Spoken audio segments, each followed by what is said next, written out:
예, 안녕하십니까. 그 성수 응봉동 그 성동구 제4선거구 시의원인 황철규 서울시의원이고요. 저는 상임위는 교육위원회 부위원장을 맡고 있고 예결위원장을 같이 맡고 있습니다.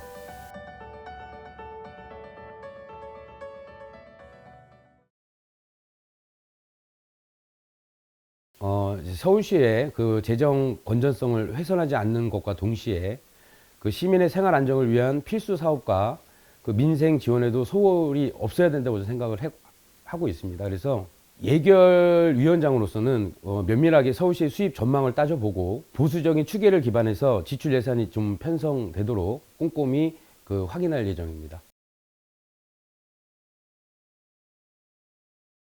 지금 그 서울시의 그 사업비를 예산을 보면 시설 사업비 그리고 이제 우리 서울 시민들에게 다가갈 수 있는 아까 얘기했던 복지 예산을 포괄적으로 봤을 때는 이제 뭐 민생이나 이렇게 생각하실 수 있는데요. 또 가장 중요한 거는 저희 서울시가 여행객들을 많이 받아야 됩니다. 서울시를 찾고 대한민국을 찾는 외국인 관광객들이 서울시에 많이 들어와서 볼거리도 있어야 되고 이분들이 또 머물러야 되는 곳도 있어야 되고 또 머무르면서 봐야 되고 어딘가를 관광할 수 있는 게 필요하고 또 즐길 거리가 있어야 됩니다. 그래서 또 대한민국의 또 한강은 아시다시피 굉장히 어느 나라보다도 굉장히 잘 되어 있기 때문에 저는 이번에 오세훈 시장님께서 지금 한강 쪽에 이제 사업을 많이 하시려고 하는데 그 부분에 있어서는 저는 외국인 관광객들이 들어왔을 때 뭔가를 즐길 수 있는 거리, 볼거리를 위해서 예산을 투입하는 거는 어느 정도가 편성이 돼야 된다고 저는 생각을 하고 있고요. 그리고 이제 두 번째가 이제 복지 예산인데 가장 힘든 청년들도 많이 있고 지금 그 서울시의 그 지원을 받지 못하는 소외계층들이 많이 있습니다. 예를 들어서 이제 뭐 기초수급 대상자들은 어느 정도의 예산을 받고 생활을 하고 계시지만 그렇지 않은 그런 분들도 많이 있기에 그런 분들을 좀 찾아서 지원할 수 있는 방법을 찾아봐야 될 거라고 저는 생각을 하고 있습니다.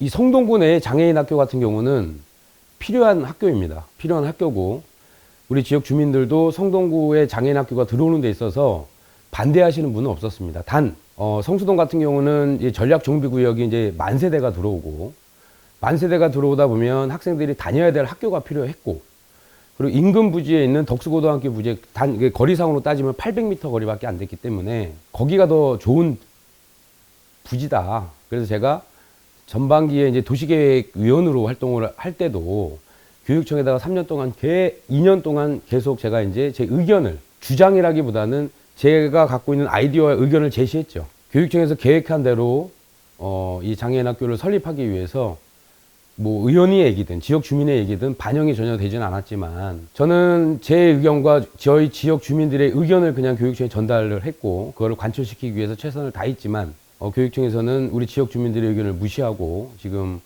어쨌든 성수 공고 자리에 지금 장애인 학교가 들어오는 게 기정사실화가 되어 있습니다. 단 저는 의견을 제시했지만 반대하진 않았습니다. 이번에 공유재산 심의가 진행되기 전까지만 해도 교육청의 마음을 좀 돌려볼까 의견을 전달했었는데 그리고 이제 장애인 학부모님들께서 뭐 아시다시피 전부 다 여기 오셔가지고 시위를 많이 하셨고 저도 많은 욕을 먹었습니다. 이 장애인 학교를 추진하면서도 교육청이 추진하는 단계에 있어가지고 한 번도 방해한 적은 없습니다.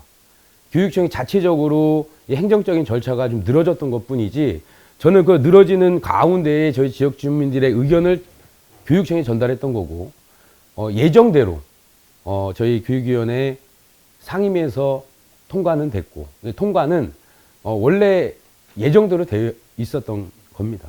그래서 저는 어쨌든 우리 지역에 장애인 학교가 들어오는 거에 대해서는 장애인 학생들도 일반 학생들과 같이 어울려야 되고 같이 공동체 생활을 저는 해야 된다고 생각되기 때문에 어차피 지금 금융재산 심의가 통과됐고 앞으로 이제 진행되는 과정에서 제가 이제 교육청에 다른 제안을 또 이야기를 했습니다. 지금 성수공고 부지는 좀 부지가 넓어요. 그래서 그 부지 안에 4,800평 중에 2,400평이 아마 장애인 학교가 들어오는 부지가 될 것 같고 나머지 2,400평이 남아 있습니다. 그래서 지금 알다시피 이제 학령 인구가 감소되고 학생 수가 감소됨으로써 우리 지역에는 또 고등학교가 필요하기 때문에 그 나머지 부지를 좀 작은 학교라도 한번 좀 설립을 하는 데 있어 가지고 남은 기간 동안 또 최선을 다해 보려고 하고 있습니다. 지금 교육 예산도 제가 이제 그 3년 전에 서울시 의원이 되고 나서 가장 중요한 게 우리 아이들의 이제 시설, 학교 시설을 좀 많이 생각을 하고 있었고요. 학교를 방문해 보면은 이런 환경 속에서 우리 아이들이 공부를 하고 있구나. 근데 그 학생들이 그런 수업을 받을 수 있는 시설이 너무 낙후되어 있습니다. 제가 엊그저께 우리 그 교육위원장 박상혁 교육위원장님과 교육청과 같이 반원초등학교를 한번 가봤습니다. 근데 그 반원초등학교 같은 경우는 너무 시설이 낙후되어 있고 지금 현재 정원이 학생 수가 1,467명인가 그렇고요. 그리고 내년에는 300명이 더 증원이 된다 그러더라고요. 근데 그 300명이 증원이 됐을 때는 그 아이들이 다닐 수 있는 교실이 또 없어요. 교실이 없다 보니까 이런 시설적인 예산이 우리 교육청에서도 많이 저는 들어가야 되고, 또 두 번째는 이제 우리 아이들이 뛰어놀 수 있는 이런 잔디구장, 인조잔디구장이 예전에 붐이 일어나가지고 많이 지금 학교 현장에 많이 깔려 있습니다. 근데 어느 순간에 그 인조잔디구장에 유해물질이 많이 나왔다는 그런 상황이었기 때문에 어느 순간부터는 인조잔디구장 사업이 중단이 됐어요. 근데 지금에 와서 보니까 내구 연도가 10년인데 학교 현장에 가보면은 이 잔디구장조차도 갈아줘야 됩니다. 갈아주지 않으면은 운동을 하다 넘어지게 되면은 철가상 크게 다치거든요. 그래서 이제 제가 이제 그 박상혁 그 교육위원장님과 같이 2년 동안 또 1년 동안 해왔던 게 뭐냐면 잔디구장 교체 사업을 좀 해보자. 그래서 이제 그거를 지금 추진하고 있고. 그래서 우리 박상혁 위원장님하고 제가 교육청하고 1년 동안 계속 얘기한 게 뭐냐면 니네 교육청 돈 없으니까 그러면은 우리 서울시 예산을 교육청 매칭 펀드로 교육청 50%, 서울시가 50%를 대자. 왜냐면 지금 또 가장 문제가 그 현장에 그 지역에 가보시면은 교장 선생님들께서 학교 운동장이나 학교 시설을 개방을 하지 않습니다.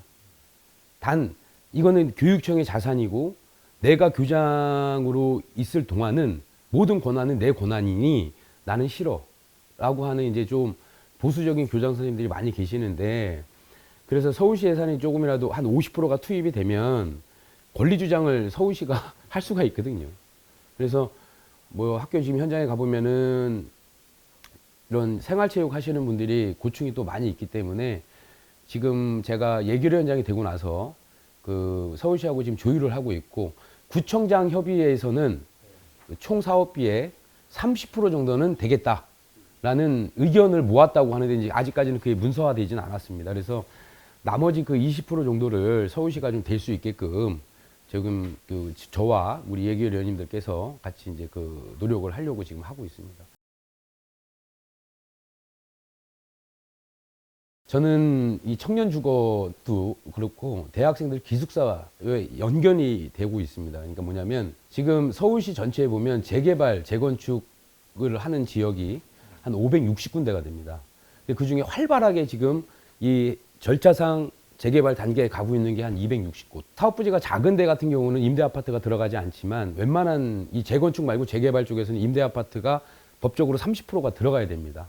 근데 서울시에서는 갖고 있는 게 이제 그 지역에 따라서 용적률을 올려주냐 내려주냐 이거를 서울시가 마지막에 그 심의할 때 책정을 하기 때문에 용적률을 최대한 올릴 수 있는 만큼 올려주고 임대 아파트의 비율 30% 중에 10%만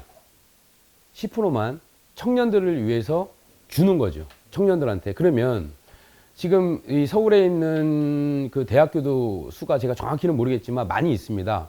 근데 그 대학 주변에 하숙집을 하는 데가 많이 있는데 비싸요. 비싸고 관리도 안 되고. 그러니까 아이들이 갓 졸업한 대학생들이 사회에 나와서 기숙사가 아닌 그런 하숙집에서 생활을 하다 보니까 원룸텔 이런 데 있습니다. 예. 그래서 이제 대학교 기숙사가 없지만 예를 들어서 서울대학교에 있는 학생들이 신림동의 신림역 주변에 기숙사가 있을 필요는 없습니다. 전철로 만약에 5정거장, 6정거장 왔다 갈 수 있는 거리에 있는 재개발 지역이 있습니다. 거기 임대 아파트가 들어가면 5%에서 10% 정도만 그 아이들한테 주게 되면 이거는 4년에 한 번씩 로테이션으로 계속 돌아가는 거잖아요. 그러니까 대학생 기숙사는 평수를 좀 작게 하고 혼자 쓰는 게 아니라 뭐 3인 1실, 3인 정도가 쓸 수 있게끔 해주고, 그리고 임대 아파트 비율을 좀 더 늘려서 지금 부동산 가격이 급등을 하고 있어요. 그러면은 청년들은 서울에서 결혼을 할 수가 없어요. 지금 보면은 세수가 거쳐지는 게 몇 년도까지는 제가 정확히 모르겠지만 서울시가 그래도 세수가 많이 거쳐졌는데 지금 1위가 경기도입니다. 저는 그 이유가 뭐냐면 젊은 사람들이 뭔가 새 출발을 하려고 하는데 서울에 있는, 그러니까 부유한 가정에서 태어난 청년들이야 부모님들의 도움을 받으면 되겠지만 그렇지 않은 이 청년들이 더 많잖아요. 뭔가를 결혼을 하고 싶은데 서울에는 집을 못 사니까 인근으로 나가는 게 경기도입니다. 왜냐하면 아파트나 빌라를 살 때는 2배 차이가 나기 때문에 경기도로 나갈 수밖에 없어요. 그러니까 젊은 30, 40 세대들이 전부 다 경기도권으로, 예를 들어서 이제 뭐 구리라든지 저기 어디지, 저기 어디 저쪽에 인천, 부천, 뭐 용인 이런 쪽으로 나가다 보니까 임대 아파트를 지을 때도 자재나 이런 그 공사를 할 때도 좀 신혼부부들이 살 수 있는, 그리고 그 청년들이 들어왔을 때는 거의 돈을 받으면 안 됩니다. 즉 쉽게 얘기해서 뭐 4억 정도 된다. 예를 들어서 4억 정도에 되는 이자만, 최저 이자만 받아서, 그러니까 거주 기간을 좀 많이 늘려줘야 돼요. 15년, 20년 정도. 그리고 그 15년 정도 있다가는 이 신혼부부들은 15년 정도면은 내가 이제 월급 받고 뭐 하다 보면 또 돈을 모을 수가 있잖아요. 그럼 그때는 나가야 되는. 그래서 그 재개발 지역에다 임대 아파트만 많이 해서 그렇게 활용을 하게 되면은 저출산도 저는 해결이 돼요. 결혼을 해야지 뭐 출산을 하고 집이 있어야지 가정을 꾸리는데 지금 서울시는 그런 게 할 수 있는 단계가 아니라고 저는 생각을 하기 때문에 서울시가 지금 들여다봐야 될 거는 이 재개발 지역의 임대 아파트 수를 좀 높여주고 그 중에 일정 부분은 우리 청년들과 미래에 결혼을 해야 될 청년들에게 주거를 제공함으로써 저는 좀 그런 저출산 문제도 해결이 되고 청년들, 대학생들 기숙사도 해결이 되고, 그리고 결혼을 앞두고 있는 청년들한테도 저는 희소식이 될 거라고 저는 생각을 합니다. 예.